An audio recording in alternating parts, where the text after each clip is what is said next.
नमस्कार, मी अनिल उपाध्ये. शिवसिद्ध बातमीपत्रात आपलं स्वागत आहे. पाहूया आजची बातमी.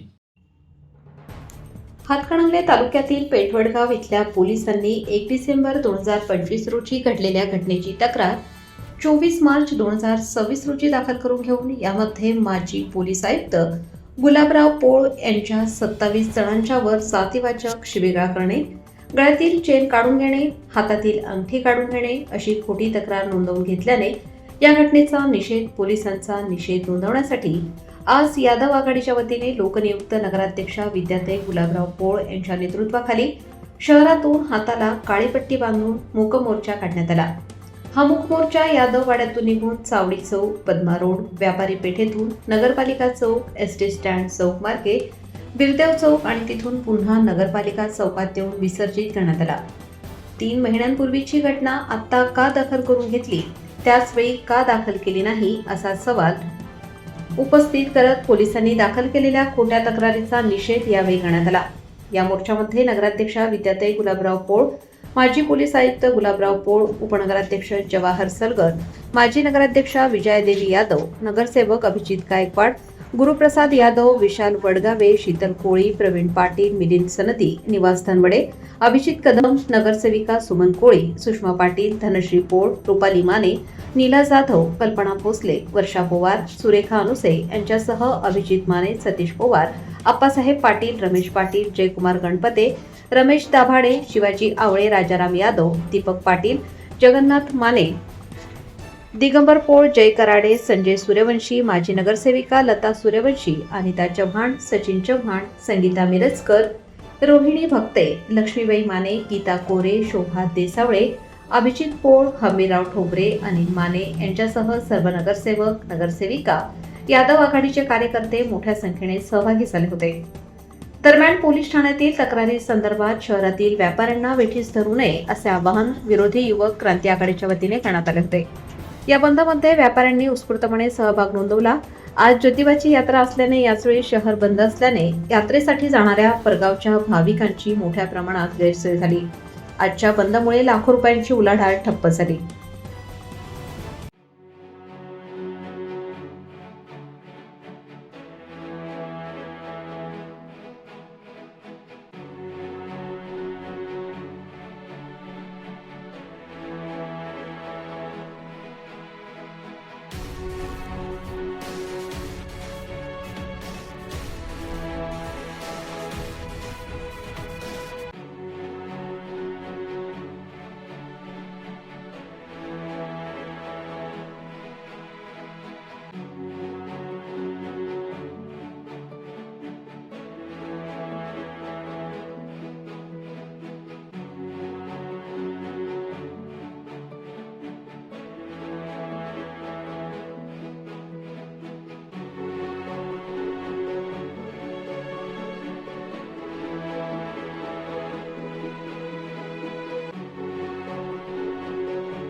दिनांक 1/12 रोजी काल्पनिक घटना घडलेली आहे असे दाखवून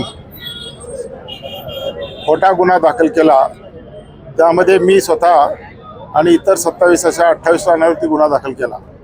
याबाबत वरिष्ठांच्याकडे तक्रार केली होती। वरिष्ठांनी चौकशी करून कारवाई करण्याचे आदेश दिले होते। असं असताना चौकशी न करता जाणून बुजून आपल्या सर्व कार्यकर्त्यांना अडचणीत आणण्याकरता खोटा गुन्हा दाखल केलेला आहे। त्याचा निषेध करण्याकरता आज वडगाववासीय विशेषतः महिला आणि पुरुषांनी मोठ्या संख्येने मूक मोर्चात सहभागी होऊन आणि त्याचप्रमाणे वडगाव नगरीच्या सर्व नागरिकांनी वडगाव बंद करून हा गोष्टीचा निषेध व्यक्त केलेला आहे। यातून कमीत कमी पोलीस स्टेशनचे अधिकाऱ्यांना सुबुद्धी प्राप्त होईल अशी मला आशा आहे। त्याचप्रमाणे वरिष्ठ अधिकाऱ्यांनी सूचना दिल्या होत्या, त्यानुसार काय कारवाई झाली न झाली या संदर्भात परत वरिष्ठांच्याकडे तक्रार केली जाणार आहे आणि यामध्ये जे दोषी निष्पन्न होतील त्यांच्याविरुद्ध कारवाई करावी अशी आमची मागणी राहणार आहे।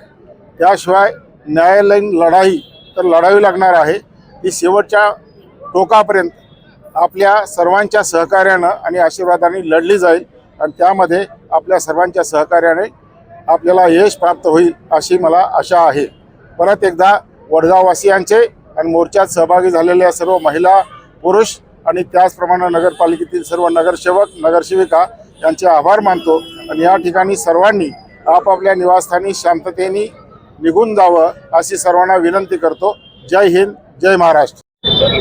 नमस्कार, मी पेठ वडगावची नगराध्यक्ष म्हणून ह्या मोर्चामध्ये सामील व्हायच्या ऐवजी या पेठ वडगावच्या ज्या 26 लोकांच्या वरती, ज्या निरपराध लोकांवरती जे गुन्हे दाखल झालेले आहेत त्या गुन्ह्यांना वाचा फोडावी आणि परत हा प्रकार प्रशासनानं सर्वसामान्य लोकांच्या बाबतीत करू नये म्हणून आम्ही त्या सर्वांनी हे पाऊल उचललेलं आहे आणि हा मोर्चा अतिशय यशस्वी झाला आहे। महिलांनी अतिशय पाठिंबा दिलेला आहे, त्याचबरोबर तरुण वर्ग, पुरुष वर्ग सगळे आमच्याबरोबर सहभागी झालेले आहेत। ह्याबद्दल मनापासून सगळ्यांना धन्यवाद। वडगाव नगरपालिकेच्या निवडणुका 2 डिसेंबर रोजी झाल्या। 2 डिसेंबरच्या आदल्या रात्री 1 डिसेंबरला रात्री 10:30च्या दरम्यान मी माझ्या वैयक्तिक कामासाठी जात असताना त्या ठिकाणी प्रभाग क्रमांक 3 मध्ये असणारे जे उमेदवार आहेत विरोधी गटाचे ते त्या ठिकाणी पैसे वाटपाचं काम करत होते। मला बघितल्यानंतर मी स्वतः पत्रकार असल्यामुळे त्यांना असं वाटलं की हा व्हिडिओ बनवेल, 112ला फोन करेल, त्या विचार करून या लोकांनी मला जातीवाचक शिवीगाळ करून माझ्यावरती हल्ला चढवला, मला लाथाबुक्क्यांनी मारहाण करायला सुरुवात केली। माझ्या अंगावरची अंगठी पोटाची त्यांनी काढून घेतली। त्यानंतर मी वडगाव पोलीस स्टेशनला गेलो, रीतसर त्या ठिकाणी तक्रार देण्यासाठी गेलो। त्या ठिकाणी मला वडगाव पोलिसांनी मेडिकल करण्यासाठी मेमो दिला। मेमो दिल्यानंतर मी पारगाव या ठिकाणी जाऊन रीतसर माझी वैद्यकीय तपासणी मी करून घेतली। मी वडगाव पोलीस स्टेशनला पहाटे आलो। आल्यानंतर त्या ठिकाणी मी सर्व हकीकत सांगितली, पण माझी फिर्याद त्या ठिकाणी घेण्यात आली नाही। मला दुसऱ्या दिवशी बोलवलं। दुसऱ्या दिवशी मतदान झाल्यानंतर मी संध्याकाळी गेलो, त्यावेळी पण मला त्या ठिकाणी दखल घेण्यात आली नाही। त्यानंतर मी रात्री 1:15 वाजता रीतसर ऑनलाईन तक्रार दाखल केली आणि त्याची प्रत वडगाव पोलीस स्टेशन या ठिकाणी दिली। काही दिवसानंतर मला DYSP ऑफिसमधून पत्र आलं की तुमचा जबाब नोंदवा। दिलेल्या तारखेला वेळेला मी जयसिंगपूर ऑफिस या ठिकाणी उपस्थित झालो। माझा जबाब मी त्या ठिकाणी रीतसर दिला। त्यानंतर काही दिवसांनी परत मला सांगितलं की तुमचा जबाब वडगाव पोलीस स्टेशनला द्या। आता 1 तारखेला घडलेली घटना आणि पोळसाहेबांच्या विरोधात ज्या 3 जणांनी जी तक्रार दिली ती 7 तारखेला दिली। या मधल्या काळामध्ये माझ्यावर विरोधी गटाकडून सातत्यानं दबाव टाकण्यात आला। आमचे मित्र जयकुमार गणपते यांना अविनाश तेली यांनी वडगाव स्कूलच्या मैदानावर बोलवून त्यांना स्पष्ट शब्दात धमकी दिली, जर जय सरांनी जर तक्रार मागे घेतली नाही तर आम्ही गुलाबराव पोळ, त्यांचा मुलगा करणसिंह पोळ आणि त्याचबरोबर त्या प्रभागातील प्रतिष्ठित लोक यांच्या नावानं खोट्या तक्रारी आम्ही देणार आहोत। त्या पद्धतीने त्यांनी 7 तारखेला रात्री पोळ साहेबांच्या विरोधात या ठिकाणी खोटी तक्रार दिली। ही तक्रार दिल्यानंतर बरेचदा त्यांनी प्रयत्न केला की मी केस मागे घेण्यासाठी आणि 24 तारखेला ज्यावेळी माझ्या जबाबाची प्रत मला मिळाली त्यानुसार रीतसर मी त्या ठिकाणी वडगाव पोलीस स्टेशनला फिर्याद दिली। पण या मध्यंतरीच्या काळामध्ये जे विरोधी गटाची ज्यांनी तक्रार दिली होती वडगाव पोलिसांनी त्यांचे अर्ज निकाली काढले होते। माझा पोलीस प्रशासनाला हा प्रश्न आहे की जर त्यांचे अर्ज निकाली काढले असतील तर 24 तारखेला त्यांच्या तुम्ही खोट्या फिर्यादी काय घेतल्या?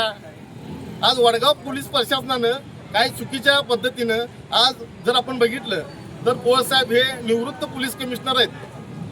महाराष्ट्र पोलीस सेवामध्ये त्यांनी कितीतरी वर्ष काम केलेलं आहे, निवृत्त झालेले आहेत. शासनाकडनं त्यांना विविध प्रकारचे पुरस्कार मिळालेले आहेत आणि ज्या लोकांनी साहेबांच्या विरोधात खोट्या तक्रारी दिलेल्या आहेत त्यांची पार्श्वभूमी मुळात गुन्हेगार आहे. त्याच्यावरती 5 ते 7 गुन्हे दाखल आहेत. वडगाव पोलीस स्टेशनचे पोलीस निरीक्षक शिंदे यांनी त्याची पूर्ण तपासणी करणं गरजेचं होतं. कारण एका सनदी अधिकाऱ्याच्या विरोधात तक्रार देत असताना तक्रार देणारा वडगावचा प्रतिष्ठित नागरिक आहे का त्याची पार्श्वभूमी गुन्हेगार आहे ते तपासणं गरजेचं होतं. म्हणून आज आम्ही वडगाव शहरामध्ये ज्यांनी फिर्याद द्यायला प्रवृत्त केलं, ज्यांनी फिर्याद दिली आणि ज्यांनी कोणत्याही प्रकारचा तपास न करता या ठिकाणी चुकीच्या पद्धतीनं पोळसाहेबांचं नाव, माझ्या वडिलांचं नाव आणि प्रभाग क्रमांक 3 मधले 26-27 मुलं आहेत जे सुशिक्षित आहेत, पदवीधर आहेत, शिक्षण घेतात, त्यांच्या भवितव्याची खेळायचं काम या लोकांनी केलेलं आहे. त्याच्या निषेधार्थ आज आम्ही वडगाव शहरामध्ये बंद पुकारला होता, मूक मोर्चा काढला. मूक मोर्चा अतिशय शांततेनं पार पडला.